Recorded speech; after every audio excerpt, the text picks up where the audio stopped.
This is demon വ്ളോഗ്സിന്റെ മറ്റൊരു കിണ്ണക്കിടയിലെ വീഡിയോയിലേക്ക് എല്ലാവർക്കും സ്വാഗതം ഗൈസ്. സോ ഞങ്ങളിപ്പോൾ ഉള്ളത് ബാംഗ്ലൂരാണ്.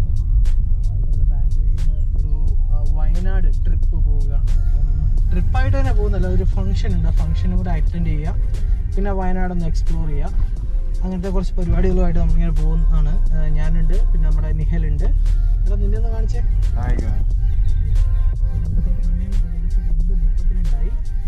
സോ നമ്മൾ നല്ല ഉറക്കവും കാര്യങ്ങളൊക്കെ കഴിഞ്ഞിട്ടാണ് നമ്മൾ ട്രിപ്പ് സ്റ്റാർട്ട് ചെയ്തിരിക്കുന്നത്. അതുകൊണ്ട് തന്നെ സോ നിങ്ങൾ ഈ ട്രിപ്പൊക്കെ പോവുകയാണെങ്കിൽ കൂടി തന്നെ നിങ്ങൾ നല്ല ഉറക്കം ഇമ്പോർട്ടൻ്റ് ആണ്, അല്ലെങ്കിൽ പല അപകടങ്ങളും ഉണ്ടാവും. തീർച്ചയായിട്ടും മദ്യപിച്ചിട്ട് വണ്ടി ഓടിക്കാൻ പാടില്ല. സോ നമ്മളിപ്പം ഇവിടെ ഇലക്ട്രോണിക് സിറ്റിയിലാണ് നമ്മൾ സ്റ്റേ ചെയ്യുന്നതൊക്കെ. സോ നമ്മൾ ഇലക്ട്രോണിക് സിറ്റിയിൽ നിന്ന് നമ്മൾ വയനാട്ടിലേക്ക് പോവാണ്. അപ്പം നമ്മൾ മാപ്പും കാര്യങ്ങളും നോക്കിയില്ല, മൈസൂർ റോഡ് ചെന്ന് ഏകദേശം പ്ലാനിലാണ്.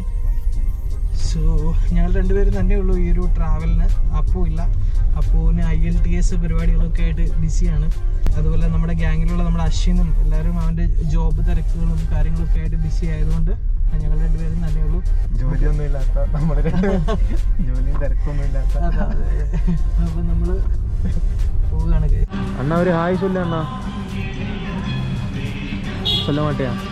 ഹായ് சொல்ல மாட்டியா? ഹായ് മലയാളിയാ? മലയാളിയാണ്. ആഹാ, നിങ്ങൾ മലയാളം അറിയോ? ഓക്കെ. ഓ ഗൈസ്, അവിടെ എന്തോ പണിയും കാര്യങ്ങളൊക്കെ നടക്കണം കേട്ടോ. അപ്പോൾ ഇതാണ് ഈ ബാംഗ്ലൂരിൻ്റെ ഏറ്റവും വലിയ പ്രത്യേകത ശരിക്കും പറഞ്ഞാൽ.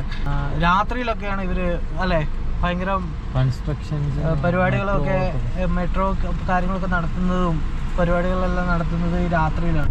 അപ്പോൾ ഗൈസ്, ഞങ്ങളിപ്പോൾ മൈസൂർ എത്തി. ഓക്കെ, ഇപ്പോൾ സമയം 5:08 ആയി. നമ്മൾ വലിയ സ്പീഡിലൊന്നുമല്ല, വളരെ പതുക്കെ തന്നെയാണ് നമ്മൾ പോയത്, ലൈക്ക് പോകുന്നത്.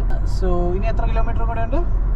ഇനി 120 കിലോമീറ്റർ കൂടെ ഉള്ളൂ. 120 കിലോമീറ്റേഴ്സും കൂടെ കഴിഞ്ഞിട്ടുണ്ടെങ്കിൽ നമ്മൾ വയനാട് എത്തും. നല്ല റോഡാണ് കേട്ടോ, റോഡിനെ കുറിച്ച് ഒന്നും പറയാനില്ല. എന്താ എന്തെങ്കിലും പറയാനുള്ളത്? അടിപൊളി. എങ്ങനെയുണ്ട് റോഡ്? അടിപൊളി. ഓക്കെ, റോഡ് ഒരു രക്ഷയില്ല കേട്ടോ, റോഡ് ഒരു രക്ഷയില്ല. നമ്മൾ ഒബീസ്ലി നമ്മുടെ വണ്ടിയെ കുറിച്ച് പിന്നെ പറയണ്ടല്ലോ, ഒരു രക്ഷയില്ല. കംഫോർട്ടിന്റെ ഒഴുക്ക് അവസാന വാക്ക് എന്ന് വേണമെങ്കിൽ എനിക്ക് പേഴ്സണലി പറയാൻ പറ്റും. കാരണം മെയിനായിട്ടും 120 കിലോമീറ്റേഴ്സിന് മേലെ നമ്മൾ 145 നമ്മൾ കവർ ചെയ്തത് അറിഞ്ഞിട്ടില്ല അല്ലേ? ഒരു 1.5 hour, ഒരു 1.5 മണിക്കൂറിനുള്ളിൽ തന്നെ. അതെ അതെ അതെ അതെ. അത് മാത്രമല്ല, ഞങ്ങളിപ്പോൾ ഒട്ടും ടയേർഡല്ല, അതാണ് മെയിൻ കാര്യം. നമുക്ക് എത്ര കിലോമീറ്റേഴ്സ് വേണമെങ്കിലും നമുക്ക് കീപ്പ് ഓൺ ഡ്രൈവ് ചെയ്തുകൊണ്ടേ ഇരിക്കാൻ പറ്റും. ഒരു പെട്ടെന്ന് ടയേർഡ് ആവുന്നില്ല. കോടമഞ്ഞിൽ ഓഹോയ്, താഴ്വരയിൽ ഓഹോയ്. ഒരു രക്ഷയില്ല കേട്ടോ. എങ്ങനെയുണ്ട്?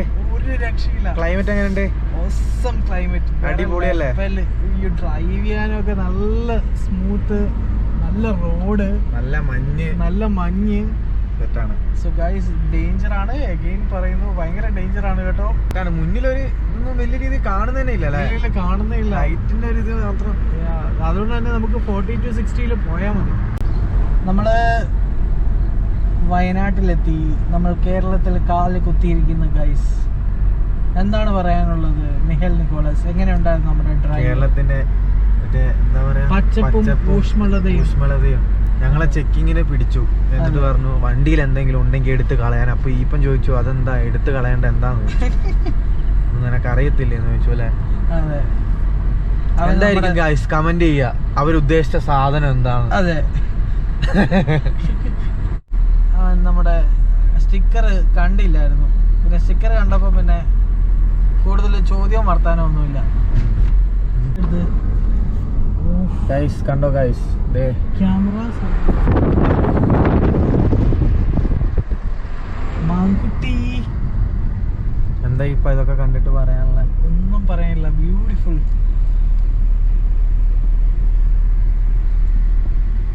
ഭയങ്കര ഇച്ചിരി റിസ്ക് പിടിച്ച ഒരു റോഡ് പോലെയാണ് തോന്നുന്നത്. സംഭവം എന്താ വെച്ചാല് ഒരു വണ്ടിക്ക് പോകാനുള്ള സ്പേസേ ഉള്ളൂ ആക്ച്വലി ഇവിടെ. ബാക്കി രണ്ട് സൈഡും ഇവർ വീതി കൂട്ടാൻ വേണ്ടിയിട്ട് ഇത് എടുത്തിട്ടുണ്ട്. പക്ഷെ തുടങ്ങിയിട്ടില്ല പരിപാടി. അതെ അതെ. അപ്പം ഹമ്പ് സഹിക്കാൻ പറ്റാത്ത ഹമ്പാണ്. നമ്മുടെ വണ്ടിയുടെ ഗ്രൗണ്ട് ക്ലിയറൻസ് വളരെയധികം കുറവായതുകൊണ്ട് തന്നെ ബുദ്ധിമുട്ടായിരിക്കും. ഒരു എക്സാമ്പിൾ ഇപ്പൊ കാണിച്ചു തരാം. നമുക്കൊന്നും ചെയ്യാൻ പറ്റത്തില്ല. നമ്മളിങ്ങനെ നിർത്തിയിടും. അപ്പൊ അണ്ണൻ തെറി പറഞ്ഞിട്ട് അണ്ണൻ വണ്ടി എടുത്ത് പോവും. ഒന്നും ചെയ്യാൻ പറ്റത്തില്ല. കാരണം നമുക്ക് ഇറക്കിയിട്ടുണ്ടെങ്കിൽ ഈ വണ്ടിയുടെ ഗ്രൗണ്ട് ക്ലിയറൻസ് വളരെ കുറവാണ്. തെറി കേട്ടാലും കുഴപ്പമില്ല. തെറി കേട്ടാലും കാരണം വണ്ടി പണിയെടുക്കാൻ ഇച്ചിരി കാശ് വേണം. അത് മാത്രമല്ല, ഈ അടി ഇടിക്കുമ്പോൾ നമ്മുടെ കാലിന്റെ മുട്ടിടിക്കുന്നതിന്റെ വേദനയാണ്. നമ്മളിങ്ങനെ പാട്ടൊക്കെ ഓഫാക്കി ഞങ്ങൾ ആനേനെ ഒരു പണി വരുന്നുണ്ട് ഗൈസ്. ഓ എന്ത് ചെയ്യും? ഒന്നും ചെയ്യാനില്ല. എല്ലാം വിധിക്ക് വിട്ടുകൊടുക്കുക. വണ്ടി സൈഡാക്കിക്കോളാം. വണ്ടി സൈഡാക്കിക്കോളാം. വേണ്ട ദൈവം എന്തെറി പറയാം.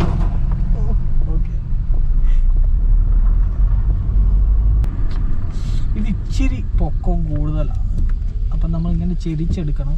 നല്ല അടിപൊളി ക്ലൈമറ്റ് ആണ് കേട്ടോ, ഒരു രക്ഷയില്ല. എടാ ഇത് ബാഡ് ഹമ്മാണ്. എടുത്തോ പോട്ടെ. യെസ്, അടി ഇടിച്ചില്ല ഗൈസ്. യെസ്.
ഗായ്സ്, അങ്ങനെ നമ്മുടെ സംഗീത് വന്നിട്ടുണ്ട്.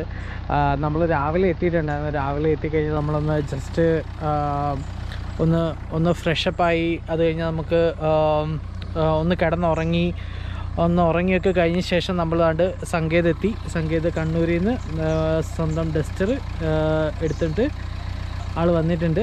സോ നമ്മുടെ ക്യാമറ അവിടെ വാഷിങ്ങിനും കാര്യങ്ങളുമായിട്ട് കൊടുത്തിട്ട് ഇന്ന് നൈറ്റേ കിട്ടത്തുള്ളൂ. സോ നമ്മൾ ഈ പറഞ്ഞ പോലെ ഡസ്റ്ററിലായിരിക്കും ഇനിയും പോകുന്നത്. സോ ഇന്ന് നൈറ്റ് ഒരു റിസപ്ഷൻ ഉണ്ട്. സോ അതിന്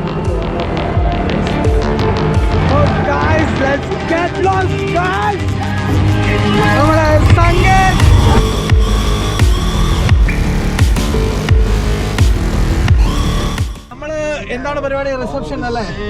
യെസ്, നമ്മൾ റിസപ്ഷൻ പോവാണ്. നമ്മുടെ അവിടെ ഇന്ന് ഫംഗ്ഷൻ ആണ്. നമ്മൾ അതിന് വേണ്ടിയാണ് ബാംഗ്ലൂരിൽ നിന്ന് ഇങ്ങോട്ടേക്ക് വന്നേക്കുന്നത്. സോ നമ്മൾ റെസ്റ്റ് ഒക്കെ എടുത്ത് നമ്മൾ സെറ്റായി നമ്മൾ വന്നേക്കാണ്. So we are going guys.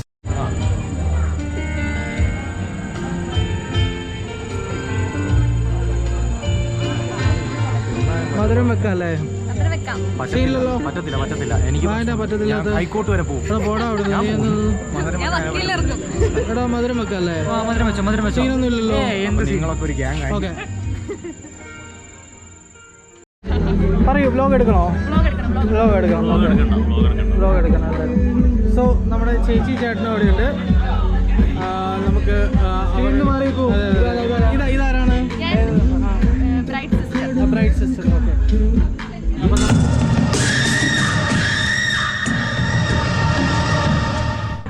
നമ്മുടെ ടീംസ് എല്ലാം റെഡി ആയിട്ടുണ്ട്. നമ്മുടെ ബാംഗ്ലൂർ ടീംസ് എല്ലാം റെഡി ആയിട്ടുണ്ട് അല്ലേ? പൊളിക്കണ്ടേ നമുക്ക്?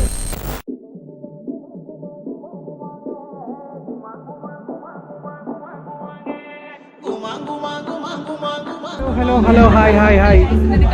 യെസ്, കല്യാണം.